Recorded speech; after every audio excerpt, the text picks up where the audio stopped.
El presidente Guillermo Lasso, en cadena nacional a las 7 de la mañana, determinó la muerte cruzada en el país y de esa manera disuelve la Asamblea Nacional por grave crisis política y conmoción interna.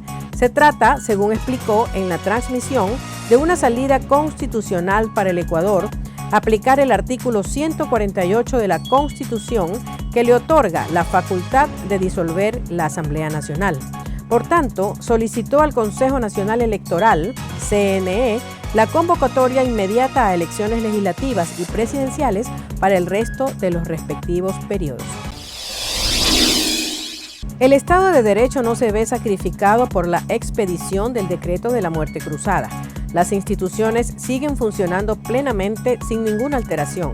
Los derechos reconocidos en la legislación nacional y en los instrumentos internacionales siguen garantizados. Las acciones judiciales y constitucionales para reclamar nuestros derechos se mantienen incólumes, de manera que la funcionalidad pública y privada no sufre ninguna alteración. Los servicios públicos mantendrán su continuidad y los estándares exigidos constitucionalmente. Como consecuencia de ello, el Estado y los delegatarios concesionarios mantienen su responsabilidad por los mismos. En definitiva, la cotidianidad de la vida no sufre ninguna alteración. El gobierno central mantiene sus competencias constitucionales y legales. Lo particular en esta coyuntura está dado por la ausencia temporal de la Asamblea Nacional y mientras dura esa ausencia, la Constitución ha previsto que el presidente, previo dictamen favorable de la Corte Constitucional, expida decretos, leyes de urgencia económica que puedan ser aprobados o derogados posteriormente por la nueva Asamblea Nacional.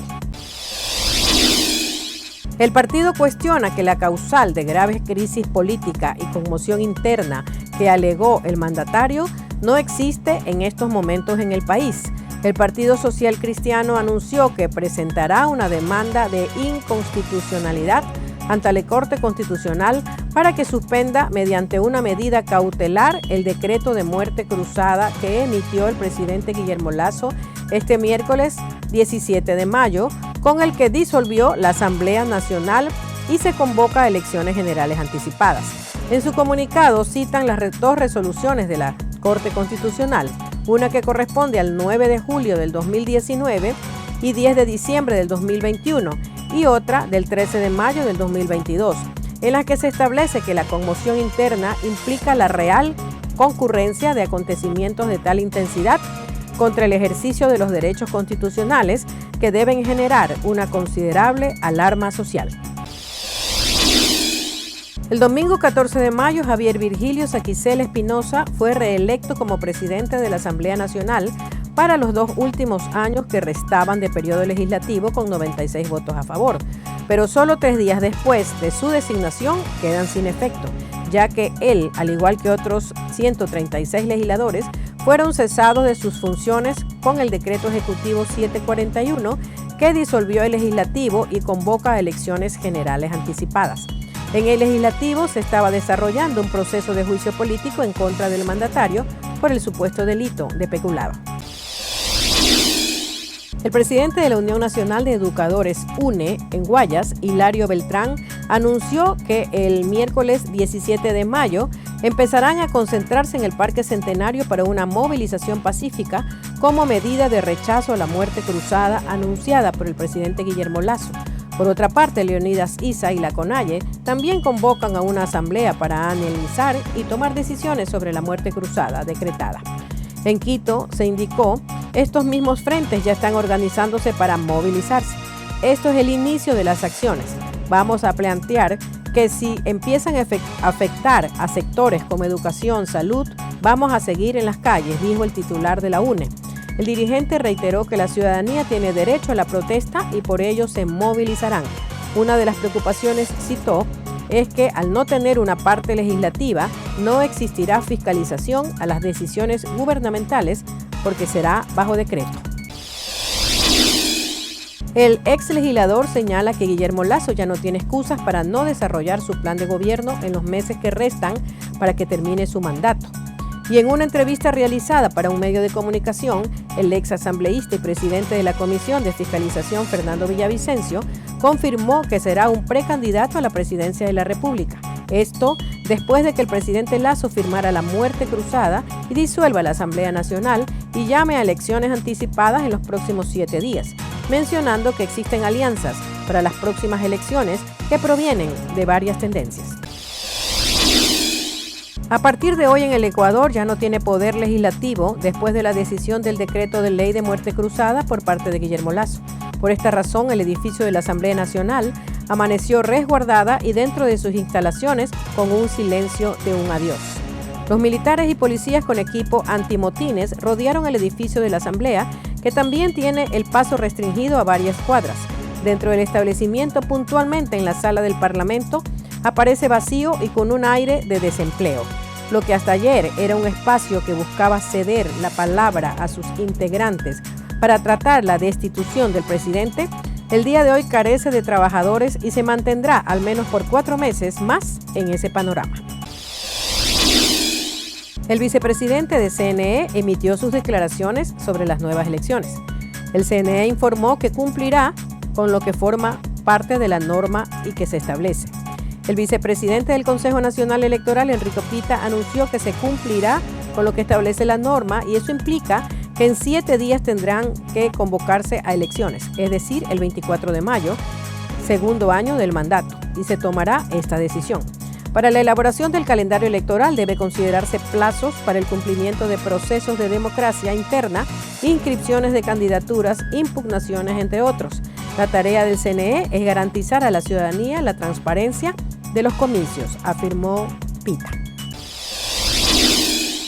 La Fiscalía General del Estado y la Policía Nacional con la DINASET dieron con el paradero del menor Juan Camilo Lozada Dueñas y de su padre Juan Fernando Lozada Terán la noche del martes pasado. El teniente coronel Miguel Egas, jefe de la unidad de policías y de personas desaparecidas, indicó que durante todo el tiempo el menor estuvo bajo la protección del padre. Sin embargo, al no tener conocimiento de la madre, se generó las denuncias. De igual manera, Egas explicó que existían antecedentes de consumo de sustancias por parte del padre, por lo que intervino la policía para precautelar el bien del menor. Se registraron nuevos incidentes en la cárcel de Riobamba. El Servicio Nacional de Atención Integral a Personas Adultas privadas de la libertad y adolescentes infractores reveló más detalles sobre el hecho ocurrido hace poco en la provincia de Chimborazo. En redes sociales, moradores que residen cerca al centro de privación de libertad indicaron que varios disparos se escucharon provenientes de la penitenciaría. En la primera vez, los últimos meses, donde la cartera de Estado presenta un incidente en este centro penitenciario ubicado en la Sierra Ecuatoriana. El pasado 11 de mayo también se registraron incidentes.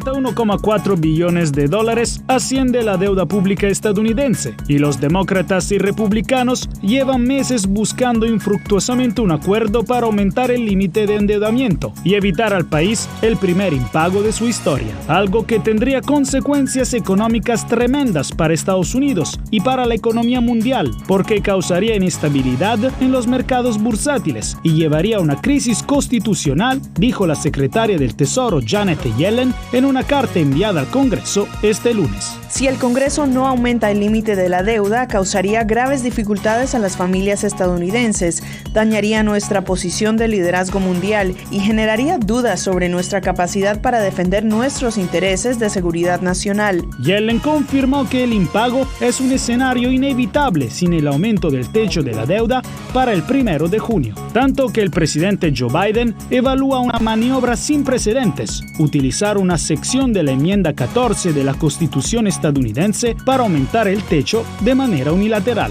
La Casa Blanca comentó sobre esta opción. No voy a considerar hipótesis. La enmienda dice contundentemente que una vez que Estados Unidos pide dinero prestado, tiene que devolverlo, sin esperar acciones del Congreso. Si Biden tomara esta decisión, es casi seguro que provocaría una turbulencia institucional, tanto que la secretaria Yellen dijo que esa vía no resolvería el problema. Tenemos 18 años que hemos visto de todo aquí en la frontera Y esto fue la crisis humanitaria más fuerte que hemos vivido. La califica así tanto por las cantidades de gente que a diario se veían en las calles, a quienes organizaciones sin ánimo de lucro apoyan al darles cobijas, toallas, alimento e incluso facilitarles llegar a su destino. Nos donó el boleto a Dallas a 4 personas. Pero también porque se evidenció la gran brecha entre la expectativa de los migrantes y su realidad. Incluso organizaciones que abusan también de ellos. Económicamente los quieren explotar más. Y es que varias organizaciones independientes y refugios reciben recursos y donaciones para ayudar a estas poblaciones, pero muchos de ellos dicen que o no les llegan o son significativamente limitadas. Pues he pasado tantas cosas que nunca la había pasado en mi país, que la verdad pues ni para contarle. Una manilla y una perforación cada vez que reciben alimentos permite monitorear cuánto tiempo llevan hospedados. Por eso algunos migrantes evitan comer para garantizar un techo cada noche. Ella me estaba bañando y me dijeron no, que no había comida ni nada, yo me voy a acostar así. Porque imagínense, uno es migrante y se entiende, tiene que aguantar uno. Un cupo limitado recibe cada refugio. Las puertas se cierran al coparlo, pero a casi medianoche algunos fueron expulsados, al parecer por no apagar su celular. Al menos 3 camas esa noche quedaron vacías. No sé para dónde ir, no tengo dinero para pagar un hotel, porque si estuviera, lo pago. ¿Por qué? Porque aquí tratan mal a las personas. Eso es un refugio para el migrante, pero nos tratan pésimo. Me parece de mal gusto que nos traten así. La Voz de América pidió reacción de Osanam, uno de los refugios sobre los que migrantes expresaron sus quejas, pero la administradora del lugar rechazó comentar al respecto. La estrategia del presidente estadounidense Joe Biden de abrir centros de procesamiento para migrantes en Colombia y Guatemala empieza a tener voces en contra. Activistas en la frontera creen que puede poner a los migrantes en peligro. Posiblemente sea contradictorio porque las personas vienen huyendo de su país, pidiéndoles que se queden en Colombia, ser procesadas ahí, posiblemente están aún en peligro. Un ejemplo de una migrante que llegó a la frontera de San Diego huyendo del miedo en su país fue la colombiana Yana Rodríguez. La zona donde yo vivía es una zona de conflicto en Colombia, lo que es el Minas de Santa Cruz, sur de Bolívar. Es una parte que está muy comandada por la zona guerrillera. La colombiana emprendió su viaje a Estados Unidos por amenazas contra ella y su familia. Por amenazas de que se iban a llevar a mi niño las filas armadas y secuestro. Sin embargo, el gobierno estadounidense defiende que este plan evitará que los migrantes lleven a cabo travesías peligrosas por Centroamérica y México para llegar a la frontera sur del país. Estos son centros que le dan a los posibles migrantes la oportunidad de quedarse en sus propios países y determinar si tienen una vía legal para venir a Estados Unidos o a España, porque España está participando también en este proceso. El Congreso estadounidense, por su parte, está intentando llegar a un acuerdo de inmigración bipartidista de gran alcance que fortalezca las medidas de seguridad fronteriza al tiempo que amplía las vías legales para que las personas inmigren a Estados Unidos. Hasta ahora, estos esfuerzos han sido en vano por la falta de consenso entre demócratas y republicanos. El alcalde de Nueva York, Eric Adams, extendió la suspensión de la ley de derecho a refugio en la ciudad para poder ubicar a los migrantes que siguen llegando en gimnasios en camas francas. Algunos esperan afuera de esta escuela en Staten Island con sus pertenencias para ser ubicados. Pilar está embarazada y dice que luego de su travesía para llegar a Nueva York, no le importaría dormir allí. Yo por un futuro mejor y por lo que estoy embarazada vine acá a buscar algo mejor. Si es necesario, sí. Si es necesario y salir adelante, sí lo haría, porque muchas de las veces nosotros ya hemos pasado por eso, hemos venido sufriendo fríos, hambres y todo. Organizaciones como Legal Aid Society y la Coalición para los Desamparados anunciaron que si algún migrante es puesto en peligro por esta decisión demandarán a la alcaldía, mientras que padres de familia se oponen a que muden a los migrantes cuando las escuelas están en sesión y piden buscar otras formas de alojarlos. No me parece correcto, porque creo que los niños tienen que ser protegidos, ¿no? Y no sabemos, es verdad que esta gente viene a buscar un futuro, pero no sabemos en realidad si entre medio de ellos viene uno pervertido, ¿no? Edificios desocupados como el Hotel Roosevelt en Manhattan también se convertirán en albergues de emergencia para los migrantes y se espera que docenas de gimnasios escolares sirvan este propósito también. La Administración de Seguridad en el Transporte, TSA por sus siglas en inglés, tiene en marcha un programa piloto de tecnología de reconocimiento facial de pasajeros que llegan a puntos de control en 16 aeropuertos del país. Lo que está haciendo es escanear la identificación y nos aseguramos de que sea una identificación genuina, no una identificación falsa. Entonces estamos haciendo coincidir su foto, su cara en vivo con la foto en la identificación. En el Aeropuerto Internacional de Miami se pone a prueba esta herramienta de identificación biométrica. Los viajeros deben saber que estas fotos no son almacenadas. La cámara no está escaneando constantemente en busca de personas. Está apagada hasta que realmente insertas y activas el escaneo. Expertos en seguridad digital cuestionan la implementación de lo que ahora es un plan piloto que podría violar criterios de privacidad. Hemos visto esto antes, donde algo que es opcional se vuelve esencialmente obligatorio. Y el director de la TSA dijo recientemente, sí, se puede, ahora es opcional, pero será obligatorio en el futuro. Según la TSA, una vez confirmada la identidad del pasajero, las fotos tomadas en el punto de control son borradas del sistema. Esta modalidad, de acuerdo a la agencia, busca automatizar lo que se realiza de manera manual. Desde que Rusia lanzó su invasión hace más de un año, la Organización del Tratado del Atlántico Norte, la OTAN, ha asistido política y militarmente al país liderado por Volodymyr Zelensky, a pesar de que Ucrania no es miembro de la Alianza Atlántica. Para que los ucranianos puedan retomar la mayor parte del territorio posible y que esto pueda llevar a una negociación. En entrevista con La Voz de América, la vicesecretaria de la diplomacia en la OTAN, Carmen Romero, también advierte la importancia de trabajar con socios y aliados para evitar una escalada mayor por parte del presidente ruso Vladimir Putin. Que si el presidente Putin se sale con la suya en este conflicto, el mundo se convertirá en mucho más peligroso y le estaremos dando carta blanca en un cierto modo a regímenes autocráticos para que puedan considerar el uso de la fuerza para obtener sus objetivos. En América Latina, Colombia es el socio más importante y a tenor del cambio de gobierno desde la OTAN esperan seguir trabajando conjuntamente para asegurar la estabilidad de la región. Colombia era un gran aliado en la región de América Latina, a pesar del cambio de gobierno con Gustavo Petro al frente, un gobierno de izquierda por primera vez en la historia de Colombia. A pesar de eso, ¿siguen esos acuerdos, esas colaboraciones estrechas con Colombia? Obviamente es Colombia la que decide qué tipo de cooperación tiene con la OTAN y digamos que es una cooperación que tanto a nivel político, de diálogo, como de cooperación práctica sigue y seguirá mientras Colombia así lo quiera. Una cooperación indispensable para hacer frente también, dicen desde la OTAN, a la influencia rusa en América Latina. Tropas ucranianas informaron haber destruido 18 misiles hipersónicos lanzados por Rusia sobre los cielos de Kiev durante la noche. Por su parte, el Ministerio Ruso de Defensa asegura que destruyó un sistema de defensa Patriot en su ataque. Aún no se logra confirmar ninguna de las dos versiones. Lo cierto es que en esta guerra también se estarían midiendo la potencia de los misiles rusos llamados Kinzhal contra los Patriots enviados por Estados Unidos.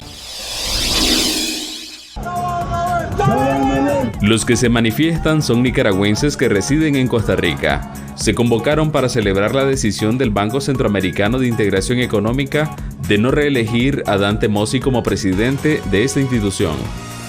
Gabriel Putoy asegura que la decisión se da luego de varios meses de protesta en la sede del banco en San José, donde cada semana pedían la renuncia de Mossi por destinar recursos al gobierno de Daniel Ortega. Él ha cimentado las bases para que la dictadura de Ortega Murillo siga financiando. La bala que hace 4 años mató a don Eddie Montepralín en las cárceles de Nicaragua fue comprado con los reales que el BCI le da. Muchos activistas opinan como Putoy. Consideran que los fondos del Banco Centroamericano son utilizados para la represión contra la población. Son cómplices de toda la desgracia que está pasando en Nicaragua, de la pobreza, de la emigración, cómplices de los asesinatos, cómplices de que las futuras generaciones no tengan futuro. Casi el 20% de los fondos del BCE los ha destinado para Nicaragua.